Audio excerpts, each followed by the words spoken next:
I'm Ted Seides, and this is Capital Allocators. This show is an open exploration of the people and process behind capital allocation. Through conversations with leaders in the money game, we learn how these holders of the keys to the kingdom allocate their time and their capital. You can join our mailing list and access premium content at capitalallocators.com. All opinions expressed by Ted and podcast guests are solely their own opinions and do not reflect the opinion of Capital Allocators or their firms. This podcast is for informational purposes only and should not be relied upon as a basis for investment decisions. Clients of Capital Allocators or podcast guests may maintain positions in securities discussed on this podcast. As the first generation of investment firm founders approaches retirement age, the issue of succession to the next generation is increasingly at hand. We've seen several successful transitions of firms, many that haven't survived their founders, and an entire sub-industry arise to help facilitate generational transfers across GP stakes, structured transactions, and public offerings. With both managers and allocators thinking more about the inevitability of succession, I thought it would be helpful to share what a leading allocator who reviews thousands of managers has learned about the issue. My guest on today's show is Sarah Samuels, partner and head of investment management research at NEPC, which advises on $1.7 trillion in assets. As part of her work assessing managers, Sarah has created a framework to analyze succession as an investment risk. She was a past guest on the show, and that conversation is replayed in the feed. Our conversation covers that framework across its three key metrics: performance, age, and economics. We discuss the challenges of transitioning both economics and portfolio management, using stories and analogies to other businesses along the way. Before we get going, here's a shout out to all the investor relations and business development professionals. Your role is one of the toughest in the industry because, unlike in many other industries, the functions of marketing, sales, and customer relations rarely drive purchase decisions in investing. It's often hard to know how to move the ball forward when allocators are busy and opaque about their process. So we decided to create a Capital Allocators University experience just for you. On December 3rd and 4th in New York City, I'll be joined by your peer and superstar Rahul Mudgal, branding expert Jen Prosek, founder of Prosek Partners, conference wizard Ron Biscardi, founder of iConnections, and investment leaders Sarah Samuels from NEPC, Dave Moorhead from Baylor, and Shannon O'Leary from St. Paul, Minnesota Foundation, to help you learn best practices for understanding allocators, developing relationships with investors, and building a brand through workshops and peer discussions. You can learn more and sign up to join us at capitalallocators.com/university. Thanks so much for spreading the word about our newest Capital Allocators University course for investor relations and business development professionals. Please enjoy my conversation with Sarah Samuels. Sarah, thanks for doing this with me. It's great to be here, Ted. Thanks for having me. So we're going to dive into this topic of succession. And I think a good place to start would be to ask, when did you start thinking about creating a framework around this issue? And it's not something that's always been on my radar. And so when I think back to my early days of selecting investment managers, it was much more quantitatively oriented. And these were my days at the public pension fund. And when I went over to the endowment side, a lot of the capital was locked up into illiquid strategies, and it really became much more of a critical thinking exercise to select managers. We had to be subjective and think about the softer things. And so this was something that we focused on at the endowment and really built out that skill set there. And so when you came over here, how did you think about putting a framework on the issue of succession? Well, as you recall from when you kindly had me on your show a couple of years ago, we have a pretty rigorous investment framework here at NEPC. I believe that it marries the best of both worlds, that highly quantitative process that we use at the public pension fund and the highly qualitative and subjective process and critical thinking that we use at the endowment. So that framework is very extensive, and it's upwards of 400 questions that I want each and every analyst to be able to answer. And so succession really falls into that culture and firm and organization category, where we want to understand, is this going to be a going concern? And what kinds of questions can we train our analysts to ask to think about this? What have been the key categories in assessing the succession of a manager?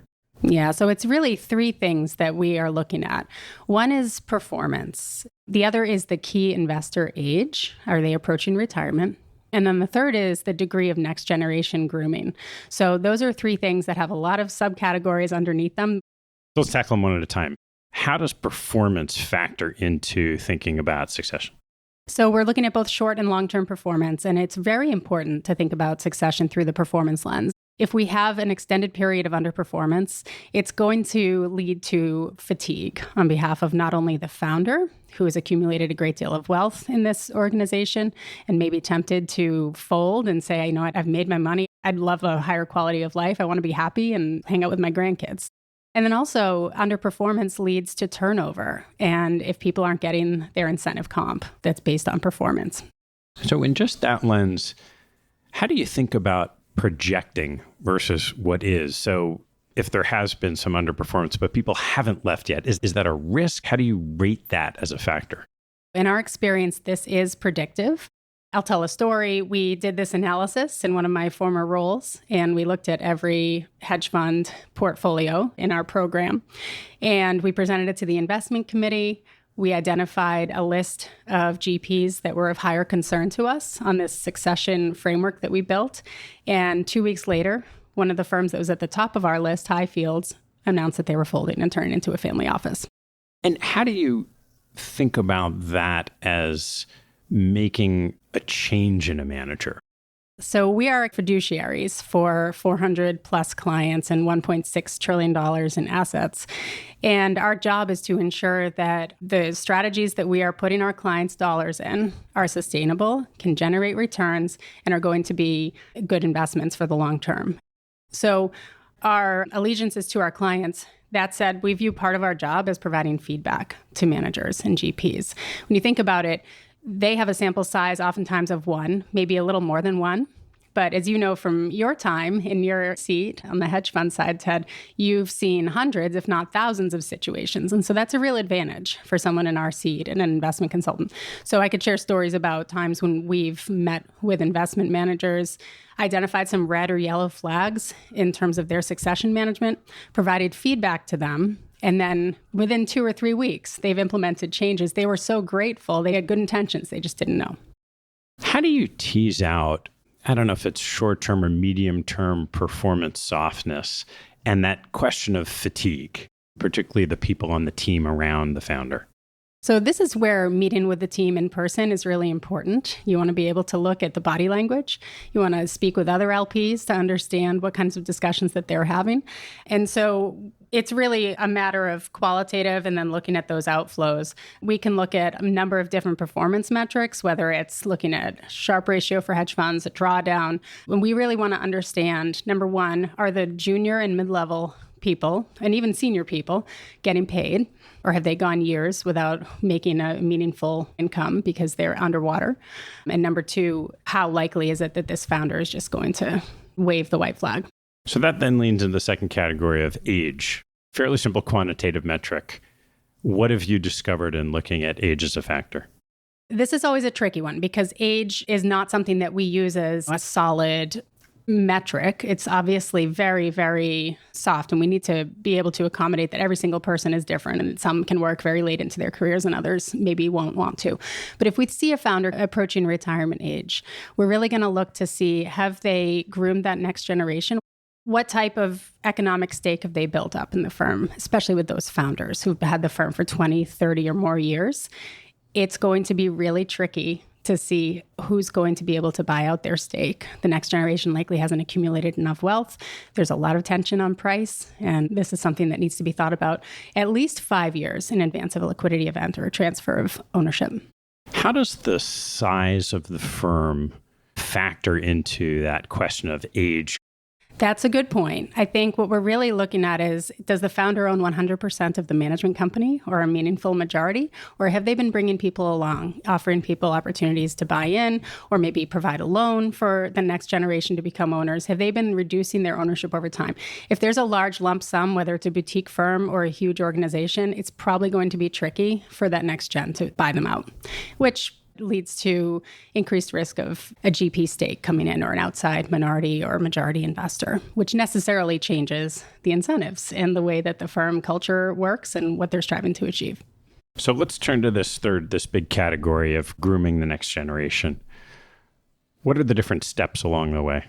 At least 5 years before any planned event, we want to see that next generation being brought into the fold. And that's both from an economic standpoint, as well as from a running of the business, running of the firm. So people who have done one role their entire career, whether it's picking stocks or bonds or doing deals, might be very good at that. But running a firm is a completely different skill set. It requires coaching and training, both from the outside and the inside. We want them to be brought into different processes, to be given that power and to be positioned in a role that has autonomy and clout. And then we want to see a program to reduce ownership to bring that next generation into the fold. So in some cases, we've said to managers who really just didn't know about the fact that they need to be thinking about succession, we've said we really need to engage with outside counsel, and we'd like to see a management group where bringing in that next gen into the discussions that you're having about the partnership. What are some of the best practices in identifying and training the next generation? Well, this is very hard for many investors out there, especially founders. There's a huge tie to one's personal identity and value in running a firm. You've put blood, sweat, and tears into doing this. And I use the term ego not in a negative way, but it's one's value, one's sense of worth. It's very difficult to hand that over and to think that the next generation could do it as well as you are. So the first is surrounding yourself with team members who you believe can do your job someday.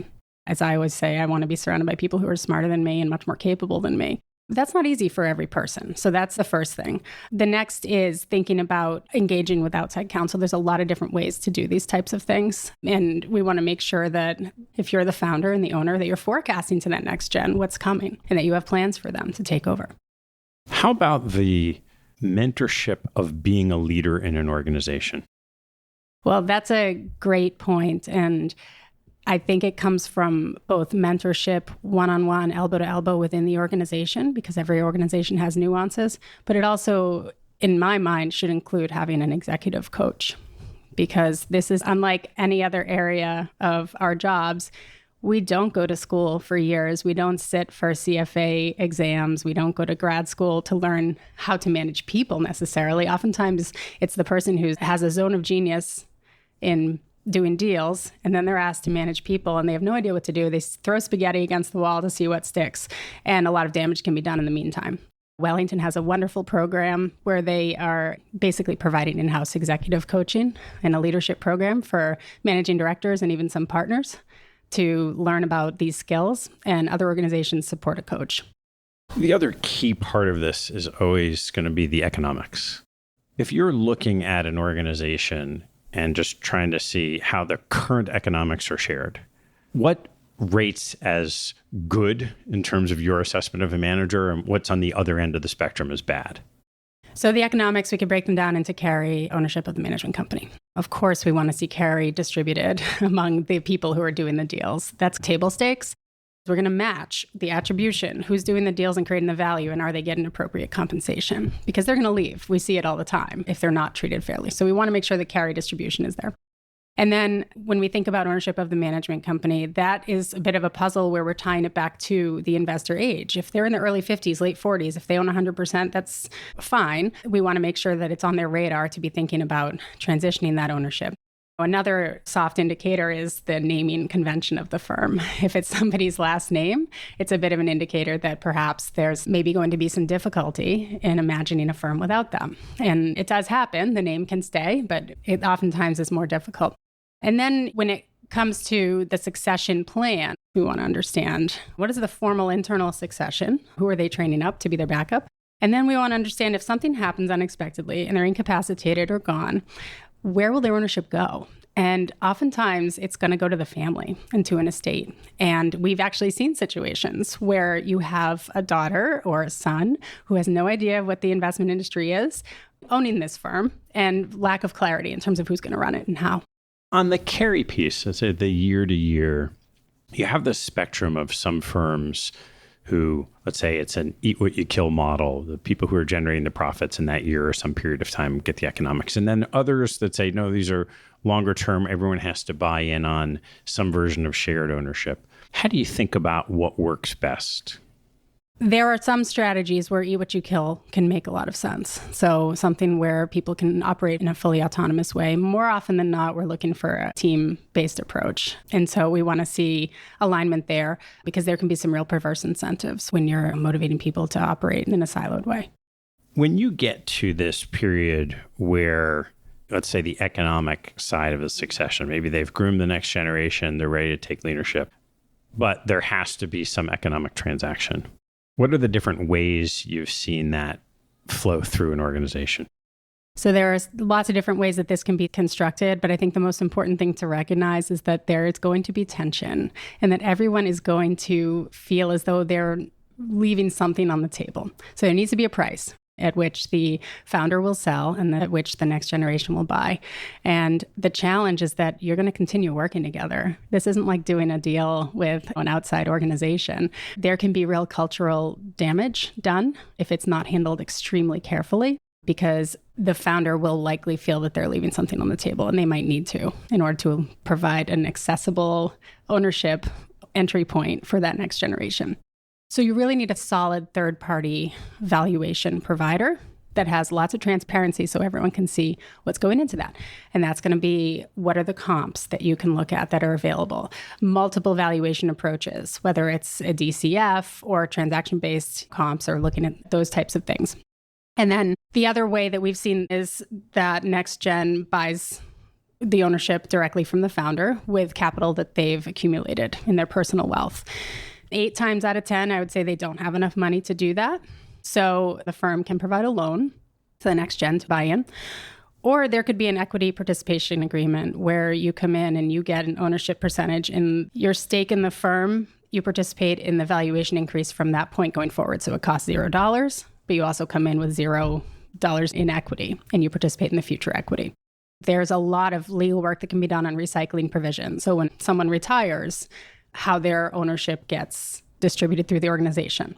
So the really successful firms that we've seen have a decent amount of partners and distributed ownership. You can't get there right away, but at NEPC, we have 50 partners. Wellington has well over 100. And those are the stable firms that can live on because they've got a broad ownership base, and they've said over time, we're going to reduce the founder's stake by some pace. It could be a big transaction that gets them from 100% to 50% and then down 5% each of the next number of years until they're done. What are some of the pitfalls you've seen of firms trying to execute some type of economic transition? Well, it's not a pitfall so much as something that really is a catalyst for potential big change in the organization, which is having an outside owner come in the form of GP stakes or a strategic investor, or going public and IPOing. Let's walk through those different types of third-party transactions and try to look at the pluses and minuses. Maybe start with GP stakes. GP stakes are super, super common, and it's happening at an increasing pace. I've seen research that suggests that $60 to $70 billion has been raised for GP stake funds. The uses of that are going to be varied. So it's not just going to be used for buying out the founder and providing a liquidity event. It can be used for that, but it could also be used to invest in technology and infrastructure. It could be used to fund new types of strategies and new geographies, or seed new investment strategies. But essentially, that GP stake, the fund that's underwriting this firm, has a return expectation, and they've done their analysis on what they believe the return could be. There's 2 components. There's the stable management fee, and then there's the more variable carry. And they have different ways to evaluate that and come up with a projected return for themselves. But they're going to want to grow that base. And oftentimes there's pressure to scale and diversify the revenue streams, which can be a big distraction for folks if they have to manage a smaller fund, lower middle market buyout pool when they've only been doing megas for their entire career. Or if they branch out, it can distract people and dilute their attention. And then the other challenge with this is just that it necessarily means that there are going to be different deals that have to be done if there's more dollars to put to work. And that track record that you're buying yesterday's track record may not be repeatable. How about the IPOs? There aren't that many of them, but there are a couple of organizations that have gone public with mixed success. IPOing is a lever for sure to pull, and it can make a lot of sense. It, of course, puts a whole new set of regulatory burdens on an organization, and it puts that quarterly earnings pressure on the organization. So again, it's going to be ripe with potential pitfalls. And it's something that we, in our investment framework, we don't say there's one ownership structure that's better than another, but we have an awful lot of questions if something is publicly held or a portion of it is floated. What about certain, usually larger scale LPs making a strategic investment into a GP to help with that transition?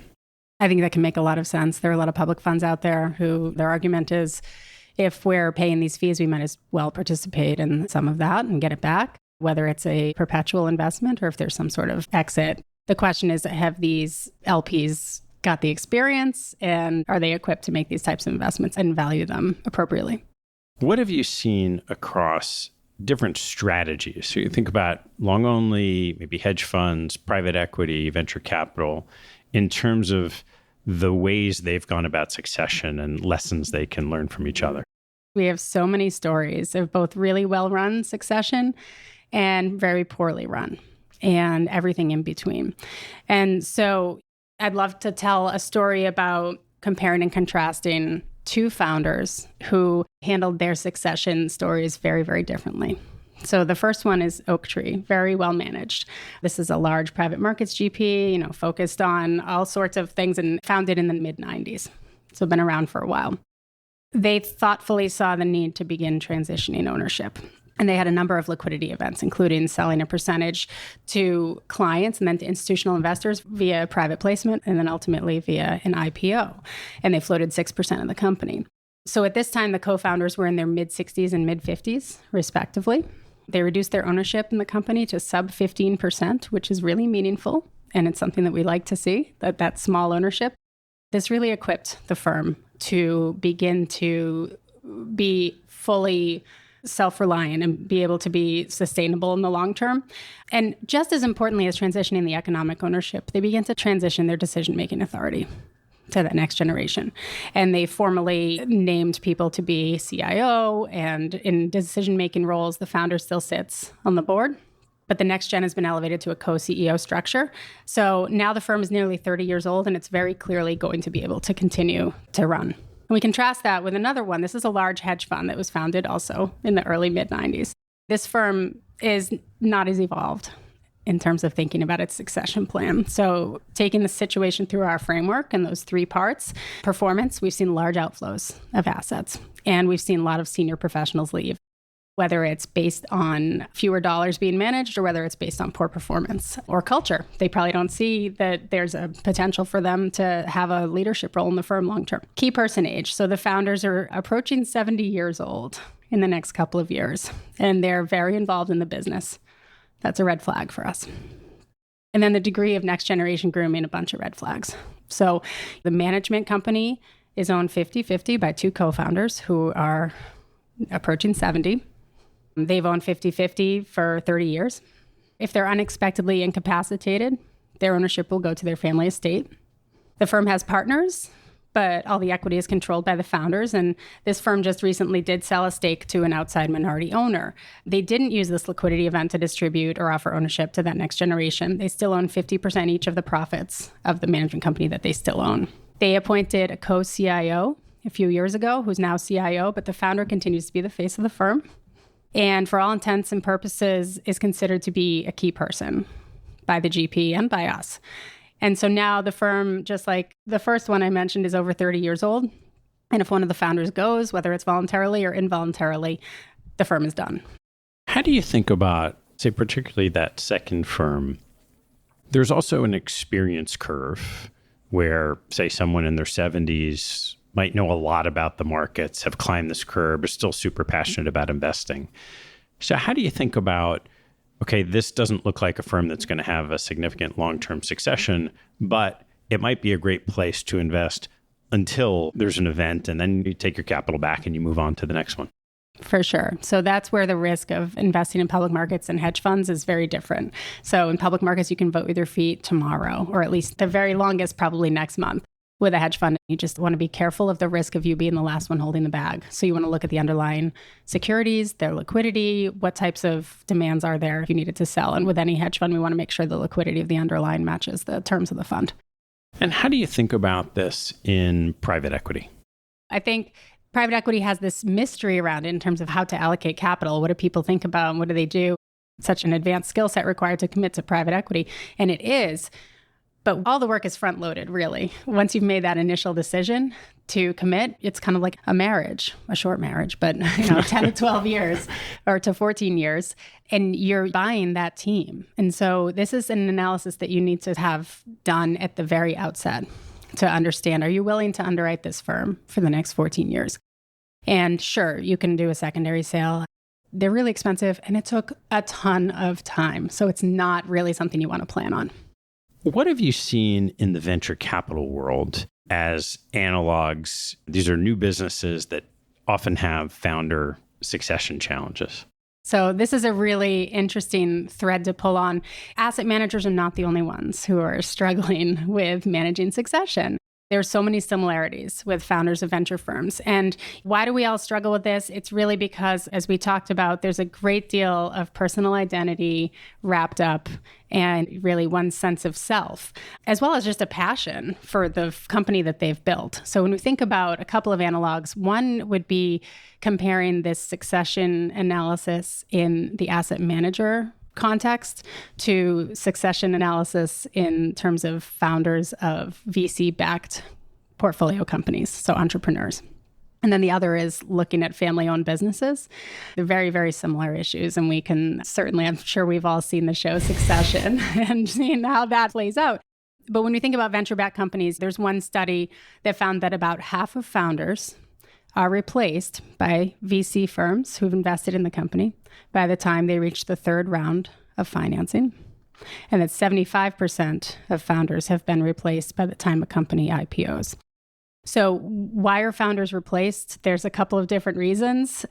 They're different from the succession issues at GPs and at asset managers, but outside capital and minority investors on behalf of the venture capital firms means that there's pressure to scale and grow. As my coach, Sloan Klein, often tells me, when we're working together, what got you here won't get you there. And so these founders may have been amazing at getting the company to where it needs to be today, but may not have the skills to scale it, to run a much larger organization, or change strategy. So oftentimes there's going to be some sort of pressure point and friction regarding strategic vision, and they are going to get replaced. And then when we think about family-owned businesses, we've got Northwestern and Colgate and Northeastern. They all have degrees available now in managing through family business dynamics. And I have a friend who runs and is the great-grandson of somebody. He runs a very large family-owned business that we'd all know about, sort of an outdoor equipment company. And I've heard a lot of stories from the inside. And if you can imagine how challenging it would be to manage a family business. Imagine sitting at the Thanksgiving table talking about these things, or telling your sister or brother that they need to be off the board. What are some of the stories of things you've heard in asset managers that from the outside someone would not imagine these types of things happening? There's one firm that I invested with in my prior life, is a public market equity strategy, and performance was amazing. It attracted a lot of inflows. So a track record built on friends and family money, attracted institutional capital, and they really weren't set up at all for the institutional side of the business. But on the succession side, this was a firm that was founded by a gentleman who was in his 60s, and the talent was fantastic. They had people with huge ability to create value and add alpha. This founder's son came to work for the company, 24 years old, becomes the CIO. So he's directing all sorts of stuff and managing people who are 20 to 30 years his senior. Of course, we saw turnover. We saw cultural issues. We saw redemptions. And turns out the positions they had were highly illiquid, and the stock performance was just because people were buying and bidding them up. So that was not a sustainable situation, and sort of exactly what not to do when it comes to bringing in that next generation and just skipping over all the talent and naming your son. What's the range of responses you've gotten from managers as you go to start asking them questions about their succession? It's so interesting. It tells a lot about somebody's personality and degree of self-reflection and introspection and maturity. So one of the firms that was at the top of our list of firms with high succession risk, we went in to visit with this founder and we sat at the table and said, tell us about your plans. You're approaching mid-60s. You've told us yourself that you want to play some more golf and spend time with your family. So who are your MVPs? Tell us about them and what you're doing and what their role is at the firm. And he sat back at the conference room table and he thought about it and he said, nobody. He said, there's nobody that I want to hand this over to. When the time comes, we're going to shut down. I was grateful that there was that degree of candor and transparency, but sometimes you have to suss it out for yourself. So many firms say, we don't share that information. We can give you directionally plus or minus 30% ownership. And some say, please tell us what you've seen. And those are the ones that we absolutely love working with. So there's a story of one manager here in Boston, 50-50 ownership of the co-founders who founded it when they were in their 40s and they were in their early 50s. And we said to them, you're obviously young and your firm's doing great, but what have you done to think about your succession? And they said, we haven't. And we said, well, you should engage with outside counsel to help you understand how you could begin transitioning ownership and when you want to, and then create a management group to bring this next gen in. And 3 weeks later, they had done both of those things. It's a fantastic story. Now, unfortunately, they stopped there. They didn't do any actual transition of the ownership. But recently, one of those two co-founders announced that they had to take a 3-year unexpected leave.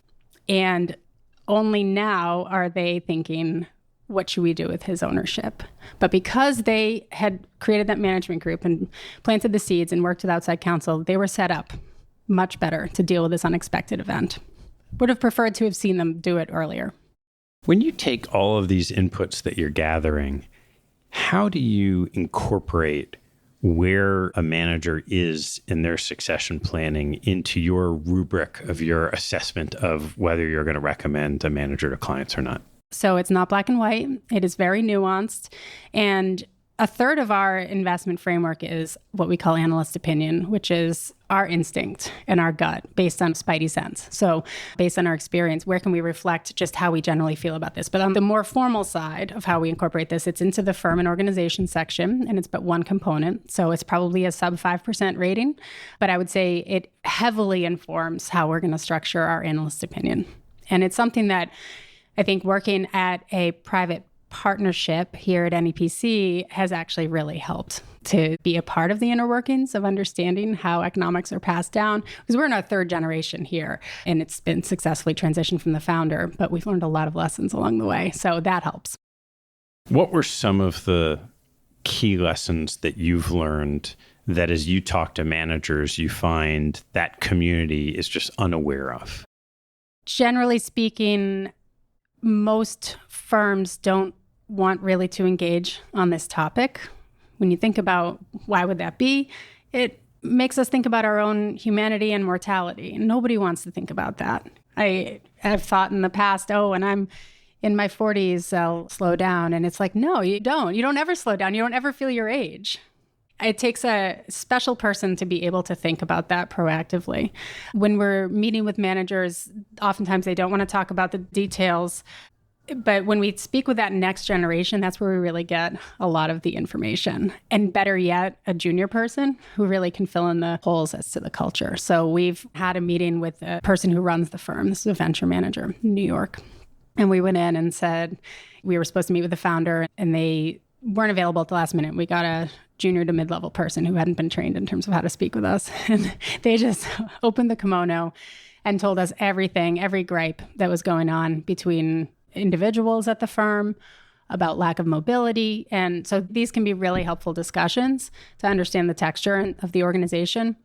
In the situations where managers are trying to keep some lid or some opacity in the information that's forthcoming, what's your sense of, let's just call it, how efficient the market is for that information, that eventually you're going to find out what the story is underneath the hood? I don't think that there's any real way to get this information if they don't share it with you, especially with the private market GPs. It's not going to be necessarily laid out in a Form ADV or anything like that. So I don't think there's a lot of transparency. I'll give an example of a firm that I think protects their intellectual property very well, and there's a reason for it, and it spills over into how they communicate their succession and their ownership, but they're doing a great job of managing it. And so this firm is Arrow Street. They are a quantitative strategy that has a very, very definite edge in terms of how they manage their quant process, but they view it as IP and don't share every single bit of the model.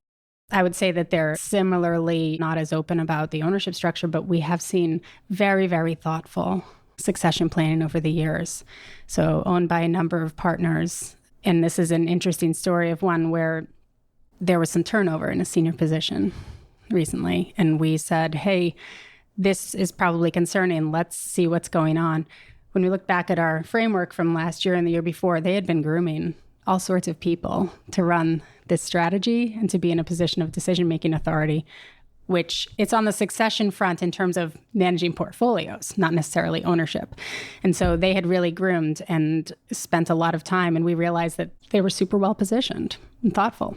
So that's a firm that's done a really good job, but is not super transparent. And across the different types of investment strategies, how do you think about the grooming for someone to take over running a portfolio? I think it's probably particularly the case in the public market strategies. So it needs to be elbow to elbow and mentorship and training and apprenticeship. You want to make sure that the person has had an opportunity to manage their own portfolio, to learn about risk, to make some mistakes. My belief is that it takes a tremendously long time to be good at managing equity portfolios. So portfolio construction and risk management, if the person is inclined to be a risk taker, they might overdo it and really step in it. And if they're risk averse, they might overdo that. And so there's a lot of cycles that need to be had. So it can't happen quickly. Across different strategies, there are certain strategies like a quant firm or a platform hedge fund where there's a lot of chances to make a decision. And then you have others that are by design, long-term nature. There are fewer opportunities to make decisions, change around portfolios. How do you think about training someone or having someone trained properly to take over a portfolio in a strategy that doesn't lend itself to many decisions to be able to make those portfolio management mistakes? Yes, it's a great question, whether it's a small number of deals being done in a private equity fund or whether it's a low turnover strategy, fundamentally driven on the long only side or anything in between.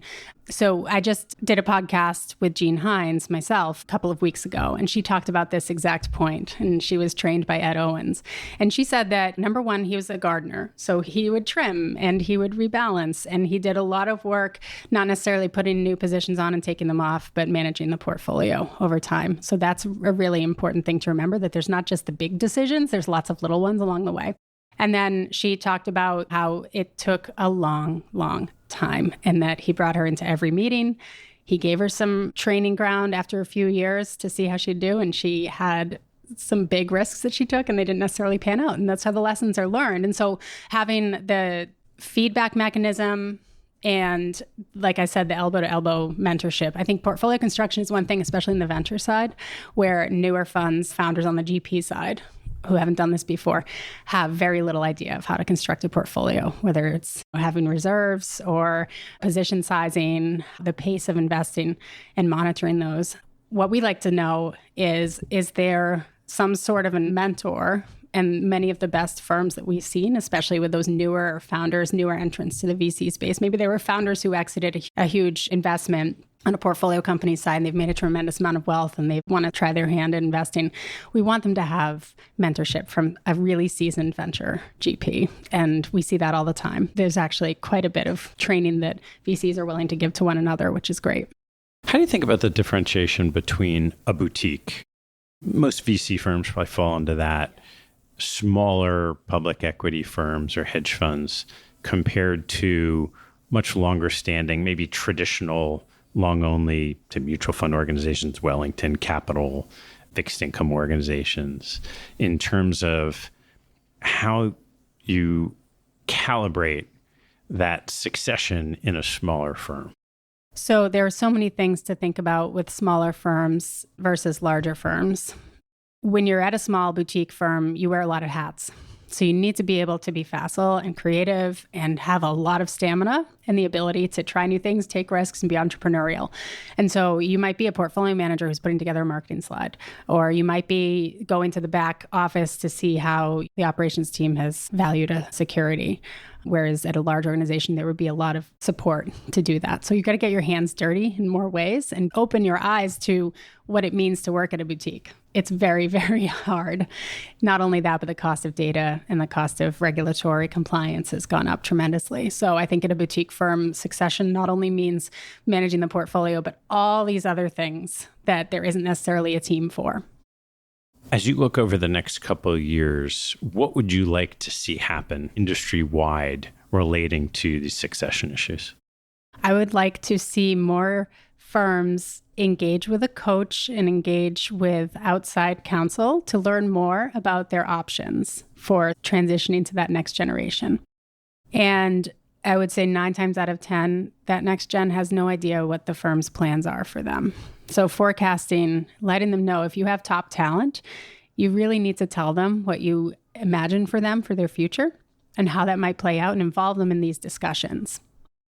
How different is your thinking and the evolution of the industry on succession compared to a bunch of years ago when you first started thinking about it?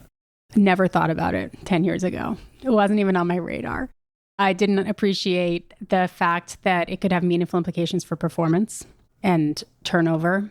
And it was really a quantitative process that I was using 10 years ago. And it was sophisticated quant. It was something that experimental physicists that we hired who worked at GMO came over and taught us about how to use data in a different way. So it really did help us. And we still use a lot of those tools, but it completely overlooked many of these more soft. And so that's one of the things that I think is most overlooked by many allocators.